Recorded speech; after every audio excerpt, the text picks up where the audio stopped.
महीने की शुरुआत में श्राद्ध, जो कि पूर्वजों के तर्पण के लिए किए जाते हैं, और महीने के मध्य से नवरात्रों की शुरुआत होगी। इस बीच 14 अक्टूबर को साल का दूसरा सूर्य ग्रहण लगेगा और 28 अक्टूबर को साल का दूसरा चंद्र ग्रहण लगेगा। और इसके साथ साथ इस महीने के अंत में मुख्य ग्रह राहु और केतु का राशि परिवर्तन होगा। यानी राहु मेष राशि से मीन राशि में गोचर कर जाएंगे, कन्या राशि के सप्तम भाव में सक्रिय अवस्था में होंगे। केतु तुला राशि से कन्या राशि में गोचर कर आपके लग्न भाव में स्थित होंगे।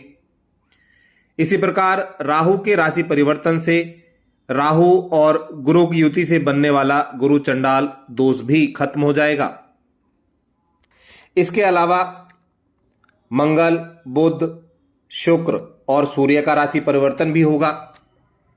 तो इस महीने में कन्या राशि के लोगों को सफलता प्राप्त करने के लिए कठिन परिश्रम करना पड़ेगा, क्योंकि शनिदेव 5वें और 6ठे भाव के स्वामी के रूप में 6ठे भाव में विराजमान है। 3 अक्टूबर 2023 को तीसरे और 8वें भाव के स्वामी मंगल दूसरे भाव में प्रवेश करेंगे। राहु केतु दूसरे और 8वें भाव में होंगे। तो 6ठे भाव में वक्री अवस्था में शनि की उपस्थिति के कारण कैरियर में आपको लगातार प्रयास करना होगा, क्योंकि आप अपने कार्यों में पिछड़ सकते हैं। 8वें भाव में बृहस्पति राहु स्थित होने की वजह से आपको अपने आर्थिक जीवन और स्वास्थ्य के प्रति सावधान रहना होगा। ऐसी स्थिति में यदि आप कुछ नया आजमाने की योजना बना रहे हैं तो फिलहाल उसे टाल दें, क्योंकि ग्रहों की स्थिति ज्यादा अनुकूल नहीं है। कुल मिलाकर देखा जाए तो करियर में आपको सकारात्मक परिणाम देखने को मिल सकते हैं। इस महीने 9वें भाव में बृहस्पति की स्थिति आपका झुकाव आध्यात्म की ओर बढ़ाएगी। इसके अलावा विरासत के माध्यम से आर्थिक लाभ होने के योग बनेंगे।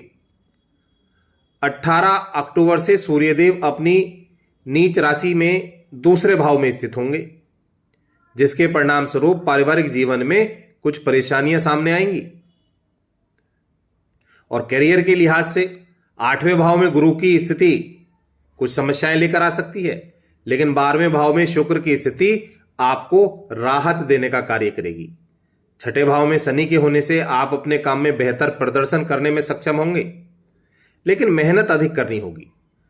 8वें भाव में गुरु की मौजूदगी के चलते इस महीने आपको अपने वरिष्ठों और साथियों से चुनौतियों का सामना करना पड़ सकता है। आपके ऊपर काम का दबाव बढ़ सकता है। इसके अलावा इस दौरान वरिष्ठों से आपकी बहस या अनबन भी हो सकती है, क्योंकि 8वें भाव में राहु और दूसरे भाव में केतु हैं। 3 अक्टूबर से मंगल दूसरे भाव में स्थित होंगे, जिसके परिणाम स्वरूप कैरियर में बाधाएं पैदा हो सकती हैं। जो लोग खुद का अपना कारोबार कर रहे हैं उन्हें औसत लाभ की प्राप्ति बनी रहेगी, क्योंकि शनि 6ठे भाव में वक्री हैं। दूसरी ओर दूसरे भाव में मंगल की स्थिति के कारण व्यवसाय में विस्तार की गुंजाइश भी कम है। यानी यदि आप अपने व्यवसाय का विस्तार करने की योजना बना रहे हैं तो हो सकता है इस महीने ना हो पाए। आर्थिक रूप से देखें तो 8वें भाव में गुरु राहु की उपस्थिति है, जो खर्चों में वृद्धि करती है।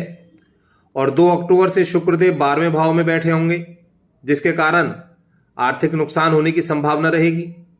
तो ऐसे में जरूरतों को पूरा करने के लिए बाहर से पैसा लेना पड़ सकता है। इससे एक बात तो साफ है कि आप धन की बचत करने में हो सकता है कामयाब ना हो। यदि कोई निवेश करने की योजना बना रहे हैं तो इस महीने कोई भी निवेश ना करें। बृहस्पति की प्रतिकूल स्थिति के कारण आपकी जरूरतों में वृद्धि हो सकती है, जिस कारण आप परेशान हो सकते हैं।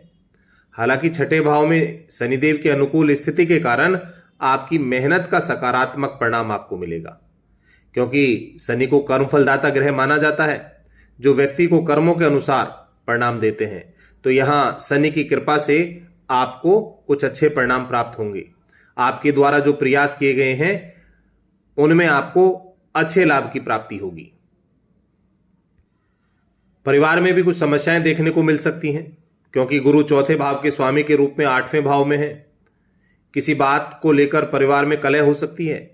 क्योंकि चौथे भाव के स्वामी गुरु 8वें भाव में राहु के साथ युति कर रहे हैं और शनिदेव छठे भाव में हैं, 8वें भाव में गुरु पर दृष्टि डाल रहे हैं। तो परिवार के सदस्यों के बीच मतभेद या गलतफहमी पैदा हो सकती है। 3 अक्टूबर से मंगल 8वें भाव के स्वामी के रूप में दूसरे भाव में स्थित होंगे।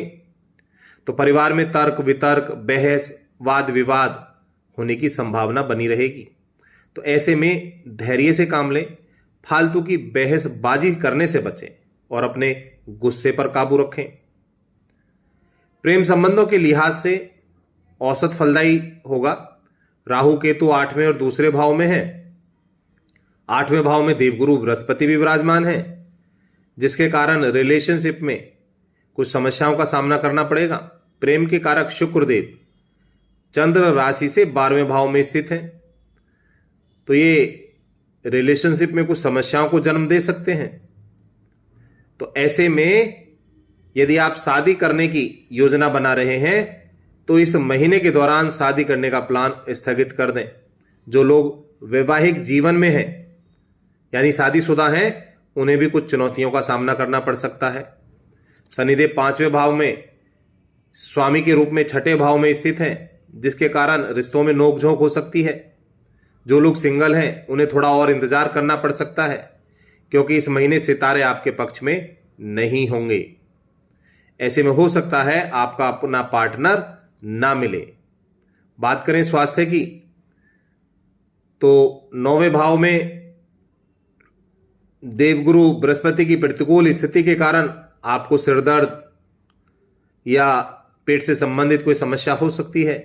8वें भाव में राहु, दूसरे भाव में केतु होने की वजह से आंखों से संबंधित कोई परेशानी हो सकती है।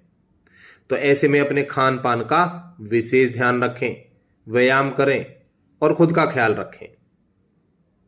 तो ऐसे में राहु के लिए मंगलवार के दिन हवन यज्ञ करें, प्रतिदिन दुर्गा चालीसा का पाठ करें, तो आपकी समस्याएं खत्म होंगी और अच्छे परिणाम प्राप्त होंगे। दोस्तों, ऐसी जानकारी लेने के लिए हमारे चैनल से जुड़े रहें। चैनल को लाइक, शेयर और सब्सक्राइब